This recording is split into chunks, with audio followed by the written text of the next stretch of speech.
está escrito no livro de Eclesiastes, capítulo 2. Coloca aí, por favor, meu filho. Se você tem uma Bíblia e você quiser marcar a página da Bíblia para você depois continuar meditando, marque aí. Eclesiastes capítulo 2, a partir do versículo 4. Antes de ler, eu quero que você saiba que essas palavras foram ditas por Salomão, o homem mais sábio que já existiu na face dessa terra. Foi o que Deus disse para ele.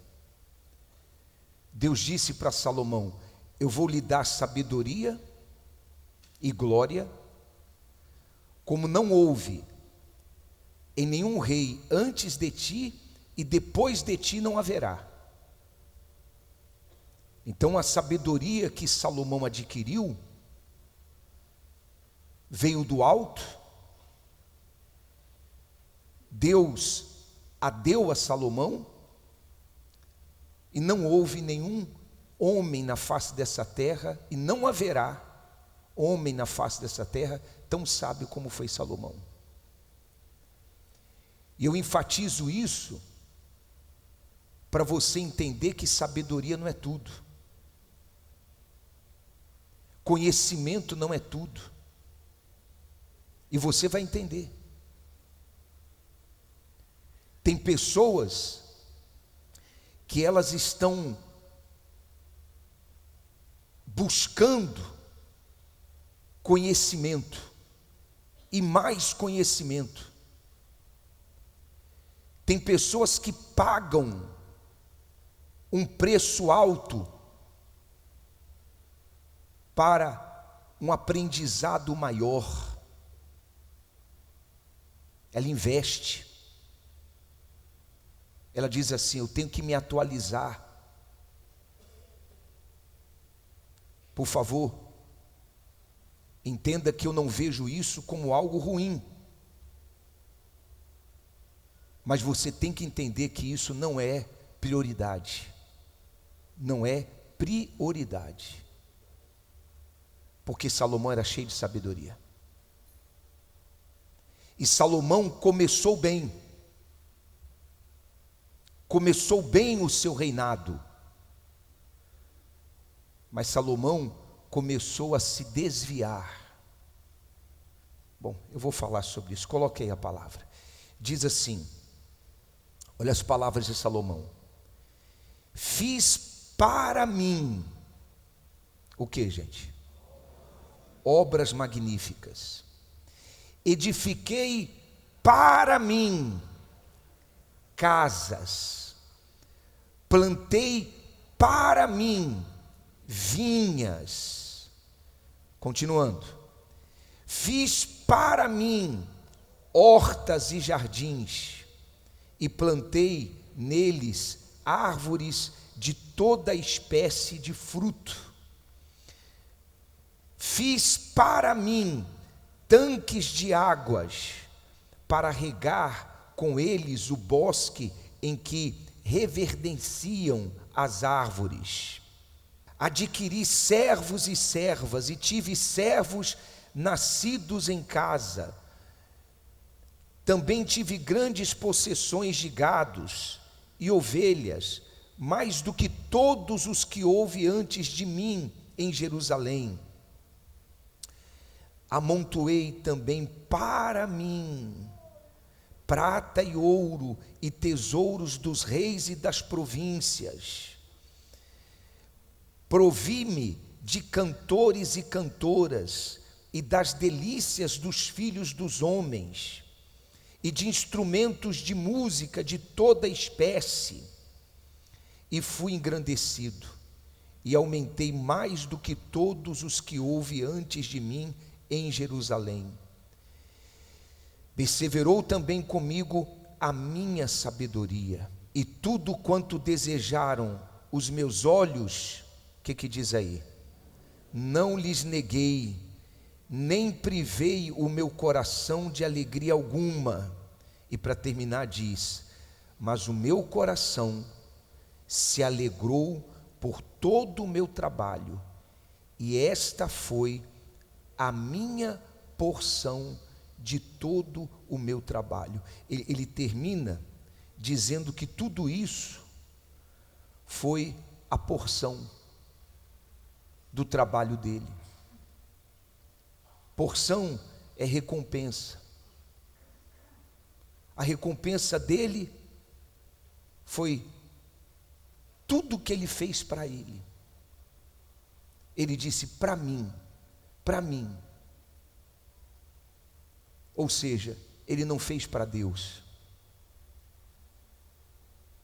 Salomão começou a viver para ele, deixou de viver para Deus. Qual foi o erro de Salomão? O erro de Salomão não foi a falta de sabedoria, mas o erro de Salomão foi um coração que começou a se dividir, um coração dividido, um coração que começou a ser infiel a Deus. E Deus, Ele não aceita uma entrega que seja parcial. Deus, Ele quer ser exclusivo. Ele não aceita um coração dividido. Lá no livro de Lucas, capítulo 10, coloque aí por favor, meu filho, no versículo 27, olha o que diz aí. Lucas capítulo 10, versículo 27. Bom, eu vou ler. Diz assim: e respondendo ele disse, Jesus disse: amarás ao Senhor teu Deus, de que forma? Peraí. Em partes? Você entende quando eu digo que Deus, Ele não aceita uma entrega parcial? Você entende quando eu digo que Deus, Ele quer ser exclusivo? Ele diz, Jesus disse: amarás o Senhor teu Deus de todo o teu coração e de toda a tua alma e de todas as tuas forças e de todo o teu entendimento.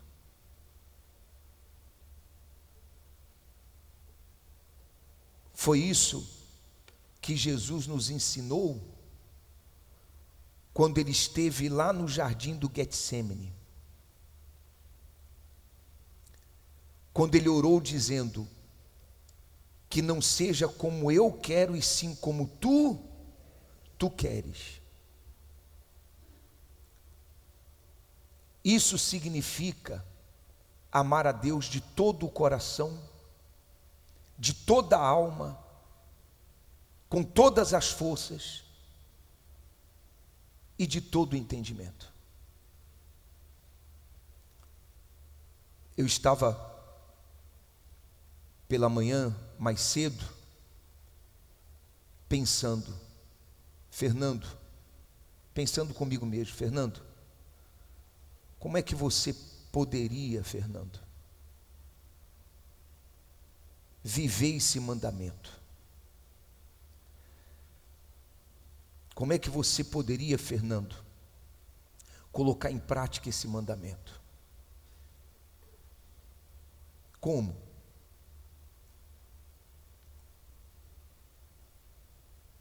E eu pergunto a você, como é que você pode viver esse mandamento, colocar em prática esse mandamento? Onde é que Salomão começou a errar? Se você ler a história de Salomão,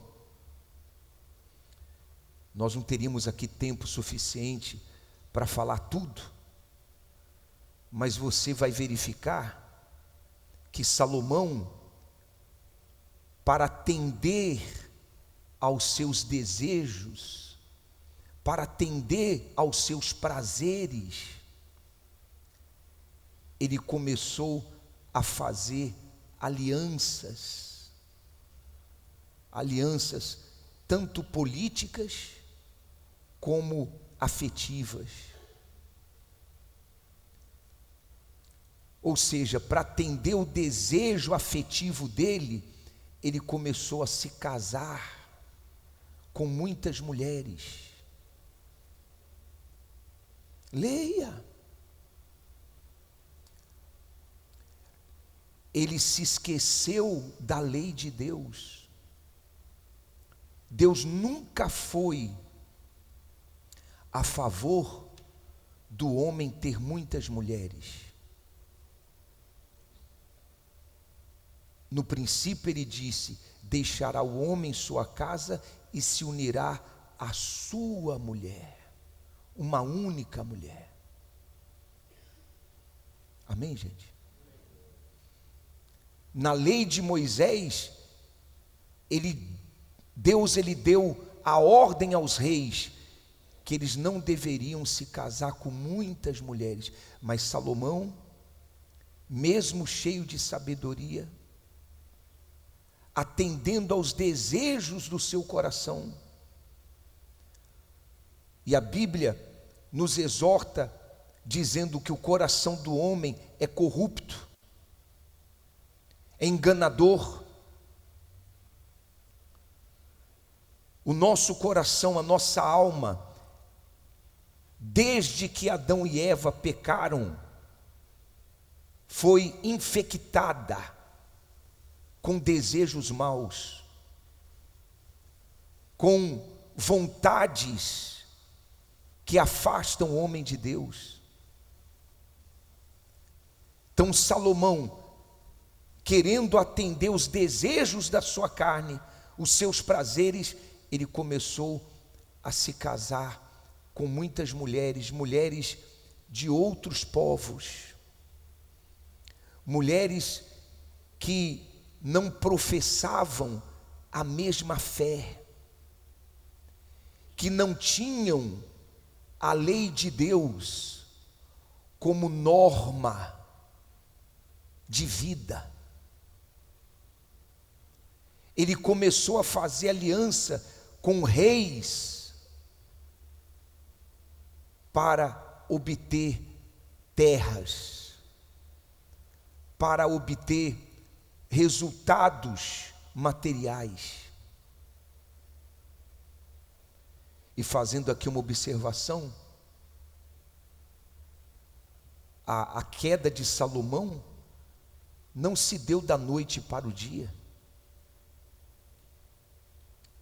E isso serve para você que é um membro antigo da igreja, obreiro, pastor, esposa, membro antigo.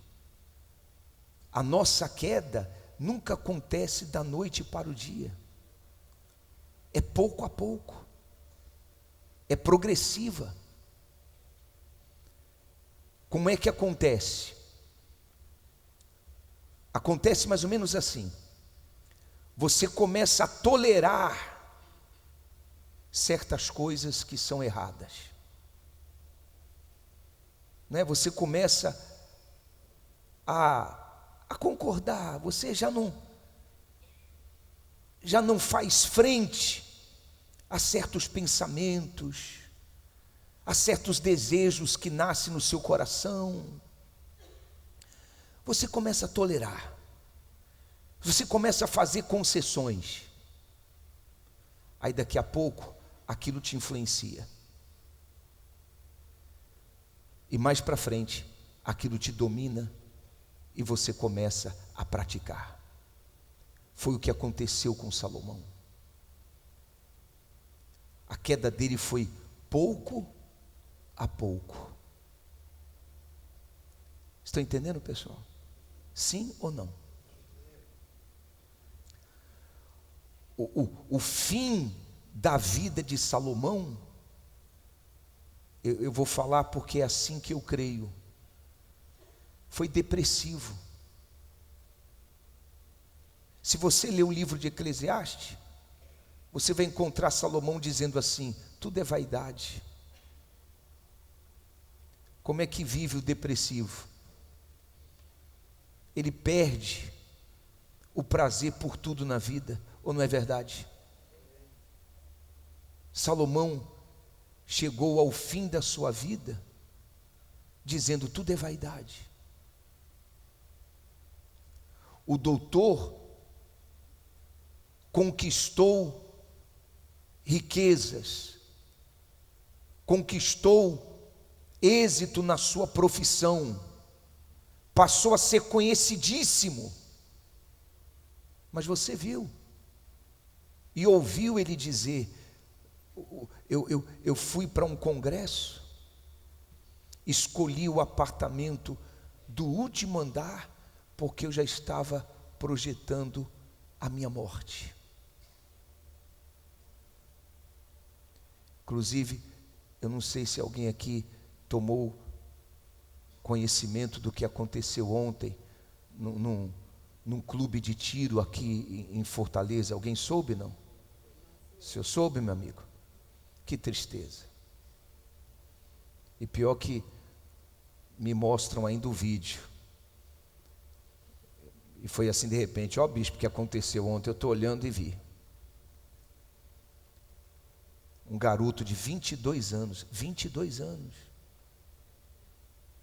que era membro desse clube de tiro. Ele entra lá no stander de tiro e a câmera pegando tudo. Aí tinha dois senhores assim do lado, conversando. Ele pega a arma dele, coloca na cabeça e se mata. 22 anos. O doutor chegou aí na janela e vê se tinha altura suficiente para ele morrer. Mas graças a Deus, ligando a televisão antes de fazer isso, o Espírito Santo, usando um servo, falou com ele. E eu creio que o Espírito Santo está falando com muitos aqui hoje. Amém, pessoal? Falando o que, bispo? Falando que você não deve agir como Salomão, que foi muito sábio. Mas entenda, sabedoria com o coração dividido, sabedoria com um coração que não obedece a Deus, que não é exclusivo para Deus, não é sabedoria, é insensatez, é loucura. Compreende? Para finalizar, eu estava ouvindo a palavra do bispo Macedo, ontem, hoje, e o bispo estava falando de Abraão, que Deus provou Abraão. Vale a pena ler, coloque aí, meu filho, capítulo 22 de Gênesis, vale a pena ler. Olha o que diz, coloca aí. E aconteceu depois destas coisas, que provou Deus a Abraão. Então Deus prova, ou não prova? E disse-lhe Abraão, e ele disse: eis-me aqui. E disse: toma agora o teu filho, o teu único filho Isaque, a quem amas, e vai-te à terra de Moriá, e oferece-o ali em holocausto sobre uma das montanhas que eu te direi. Então se levantou Abraão pela manhã de madrugada, e albardou o seu jumento, e tomou consigo 2 de seus moços e Isaque seu filho, e cortou lenha para o holocausto, e levantou-se e foi ao lugar que Deus lhe dissera. Ao terceiro dia levantou Abraão os seus olhos e viu o lugar de longe. E disse Abraão aos seus moços: ficai-vos aqui com o jumento, e eu e o moço iremos até ali, e havendo adorado, tornaremos a vós. E tomou Abraão a lenha do holocausto e pô-la sobre Isaque seu filho. E ele tomou o fogo e o cutelo na sua mão, e foram ambos juntos. Então falou Isaque a Abraão seu pai, e disse: meu pai. E ele disse: eis-me aqui, meu filho. E ele disse: eis aqui o fogo e a lenha, mas onde está o cordeiro para o holocausto? E disse Abraão: Deus proverá para si o cordeiro para o holocausto, meu filho. Assim caminharam ambos juntos, e chegaram ao lugar que Deus lhe dissera, e edificou Abraão ali um altar, e pôs em ordem a lenha, e amarrou a Isaque seu filho, e deitou-o sobre o altar em cima da lenha. E estendeu Abraão a sua mão, e tomou o cutelo para imolar o seu filho. Mas o anjo do Senhor lhe bradou desde os céus, e disse: Abraão, Abraão. Quantas vezes ele disse? Por que você tem que falar duas vezes com uma pessoa? Por quê? Porque às vezes a pessoa está muito concentrada em outra coisa. Quer dizer, Abraão ele estava concentrado em fazer o que Deus lhe estava pedindo. Então Deus falou para ele: Abraão, Abraão. E ele disse: eis-me aqui. Vamos, meu filho.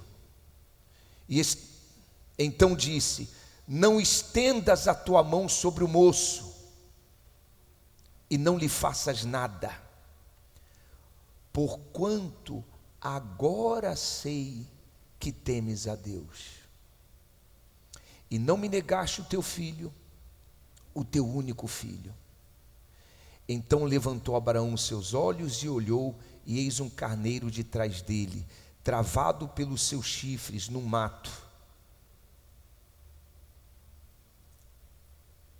E foi Abraão e tomou o carneiro e ofereceu em holocausto em lugar de seu filho. E chamou Abraão o nome daquele lugar: o Senhor proverá, donde se diz até o dia de hoje: no monte do Senhor se proverá. E para terminar diz: então o anjo do Senhor bradou a Abraão pela segunda vez desde os céus e disse: por mim mesmo jurei, diz o Senhor. Quer dizer, Deus não precisaria jurar, mas ele jurou, dizendo: porquanto fizeste esta ação e não me negaste o teu filho, o teu único filho, que deveras te abençoarei, e grandissimamente multiplicarei a tua descendência como as estrelas dos céus e como a areia que está na praia do mar, etc, etc, etc. Vocês compreenderam? Fique de pé, por favor. Por que Deus provou Abraão? Por quê? Deus queria o sangue de Isaque derramado naquele altar? Não. Deus queria o coração de Abraão. Eu também perguntava: por que Deus deixou esse exemplo na Bíblia? Por quê? Ele deixou esse exemplo para chegar até nós, para você entender o que é amar de todo o coração, alma, força e entendimento. Você pode ter muita sabedoria como teve Salomão, mas se você usar dessa sabedoria para construir para você mesmo, se você usar dessa sabedoria, mas você tiver um coração dividido, um coração que não é exclusivo para Deus, essa sabedoria, ela vai te afastar de Deus. Repito, não é sabedoria, é insensatez, é loucura.